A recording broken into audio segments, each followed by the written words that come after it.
Hello दोस्तों, welcome to my YouTube channel जिसका नाम है शिवांगी मैथ्स। आज की इस वीडियो में हम डिटर्मिनेंट्स के बारे में जानेंगे। पिछले कुछ वीडियो से हम मैट्रिक्स पढ़ रहे थे, तो आज हम शुरू कर रहे हैं डिटर्मिनेंट्स कि आखिर ये क्या होते हैं और इसको कैसे फाइंड किया जाता है। तो चलिए शुरू करते हैं।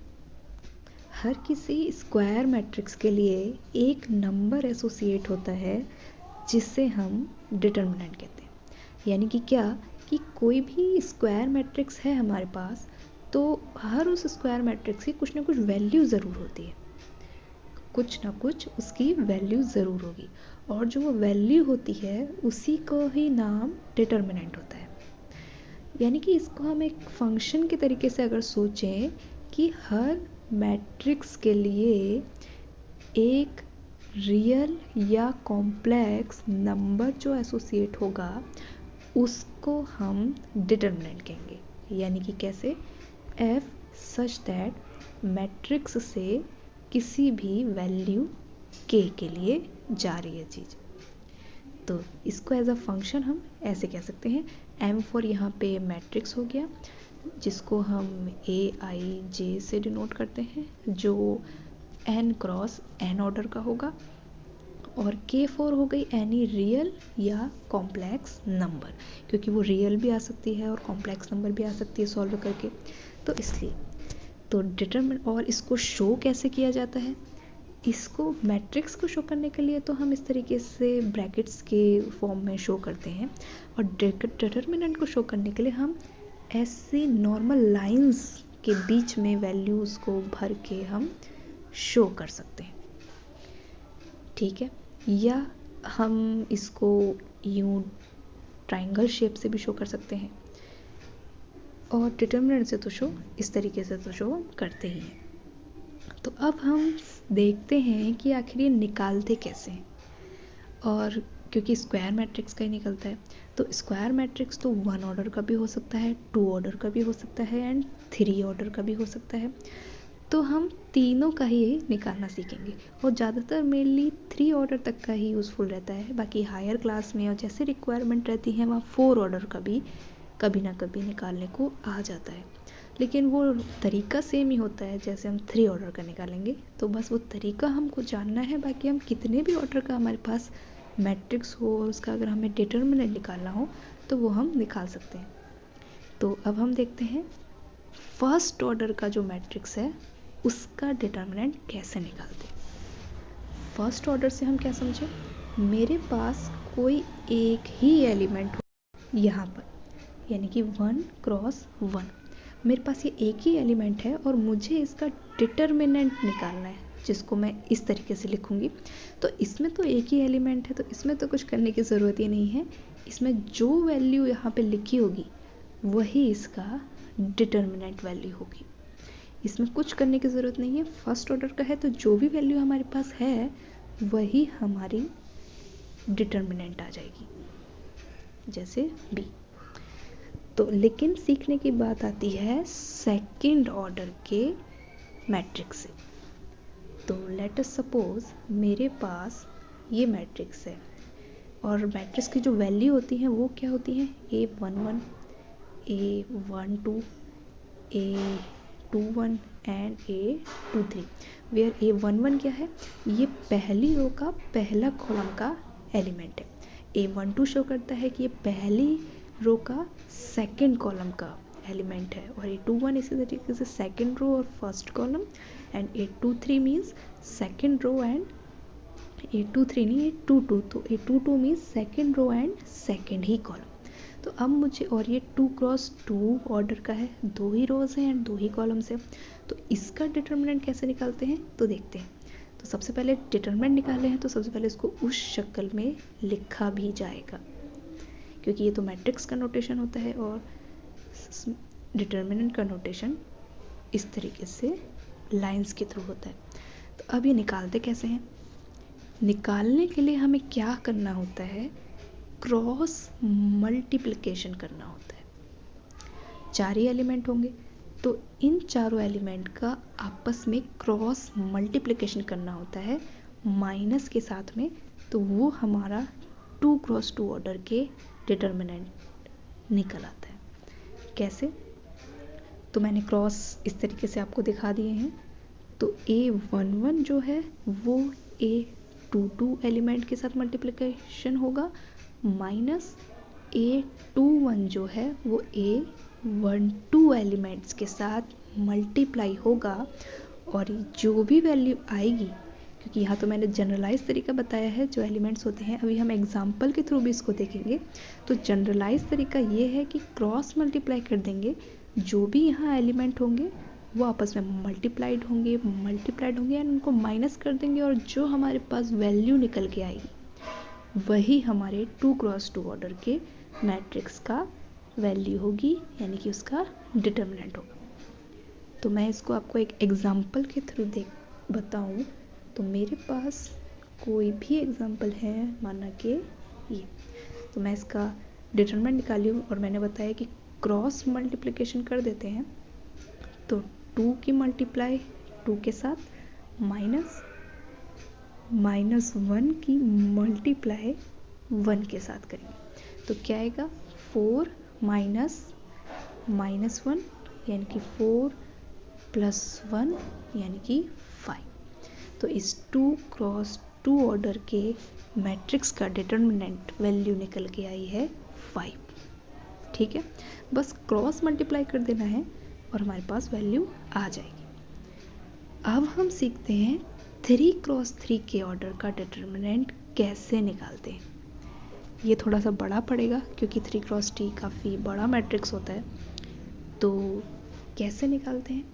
सबसे पहले हम इसका जनरलाइज तरीका देखेंगे, यानी कि मेरे पास A11, A12, A13, A21, A22 and A23, A31, A32 and A33। ये मेरे पास 3x3 के ऑर्डर का मैट्रिक्स है। तो मुझे इसका डिटर्मिनेंट निकालना है, यानी कि इसको पैरेलल लाइंस के बीच में लिखेंगे। अब निकालते कैसे हैं? और हर एक मैट्रिक्स के लिए क्या होता है, हर एक पर्टिकुलर एलिमेंट के लिए कुछ ना कुछ वैल्यू जो होती है, यानी कि कुछ ना कुछ साइन जो होता है वो एक फिक्स्ड रहता है, जिसको हम आगे कोफैक्टर निकालने में, माइनर निकालने में भी जानेंगे। अभी मैं आपको ऐसे ही बता देती हूँ कि वो साइन कैसे होते हैं। अल्टरनेट साइन होते हैं, यानी कि प्लस पहले एलिमेंट के लिए प्लस, फिर माइनस एंड फिर प्लस, फिर minus plus minus and plus minus and plus. ये आते कैसे हैं ये हम आगे जानेंगे, लेकिन मैं आपको शॉर्ट में बता दूँ तो जो ये एलिमेंट्स का नंबर है, यानी कि A11 है, तो -1 की पावर इनका सम कर देते हैं। तो -1 की पावर 1 + 1 यानी कि स्क्वायर, यानी कि प्लस आएगा, -1 जो है प्लस हो जाएगा। ऐसी 1 2 देखें तो -1 की पावर 1 + 2 यानी कि क्यूब हो जाएगा। तो -1 का क्यूब मीन्स माइनस का साइन हमारे पास आएगा, और इसी तरीके से करते रहेंगे। तो जो भी इसके एलिमेंट्स होते हैं उसको -1 की पावर के ऊपर लगाते हैं, और जो साइन हमको मिलता है वही उस पर्टिकुलर पोजीशन का साइन होता है। इसकी हेल्प से ही 3x3 ऑर्डर का जो डिटर्मिनेंट है वो ऑब्टेन्ड होता है। तो देखते हैं कैसे। हम इसको किसी भी तरीके से कर सकते हैं, या तो हम इसको कॉलम के वेज में लेके कर सकते हैं, या रोज़ के थ्रू जाके भी निकाल सकते हैं। तो रोज़ के थ्रू जाके थोड़ा सा इजी पड़ता है, वैसे तरीका दोनों का सेम ही है, लेकिन हम जनरली जो है अपने डिटर्मिनेंट निकालने में रोज़ वाले तरीके को यूज़ करते हैं। तो हम रोज़ वाले तरीके से सीखते हैं। क्या हम पहली रोज़ के हिसाब से चलेंगे? पहली रोज़ मीन्स R1 के हिसाब से चलेंगे। कैसे? R1 का फर्स्ट एलिमेंट कौन है? A11। तो अब क्या करते हैं, A11 जिस पोजीशन का एलिमेंट है मीन्स 1 1, तो अब इस ब्रैकेट के अंदर जो लिखा जाएगा वो इस 1 1 पोजीशन का कुछ नहीं आएगा, यानी कि पहली रो और पहले कॉलम को हम नहीं देखेंगे। बाकी जो हमारे पास मैट्रिक्स बचा, बाकी जो हमारे पास एलिमेंट बचे, यानी कि ये वाले, हमें बस इन्हीं से काम होगा।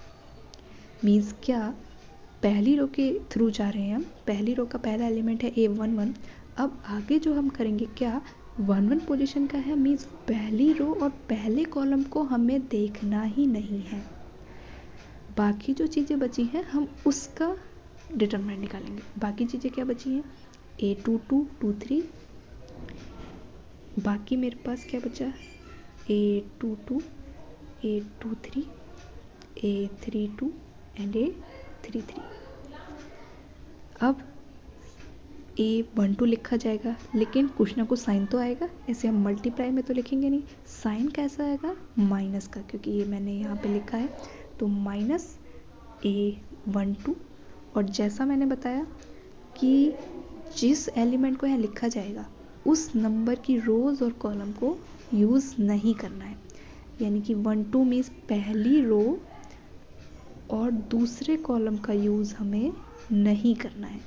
तो पहली रो और दूसरे कॉलम का यूज़ नहीं करेंगे तो मेरे पास यहाँ के और यहाँ के एलिमेंट बचेंगे, जो क्या मिलेंगे, A21 A23 A31 and A33।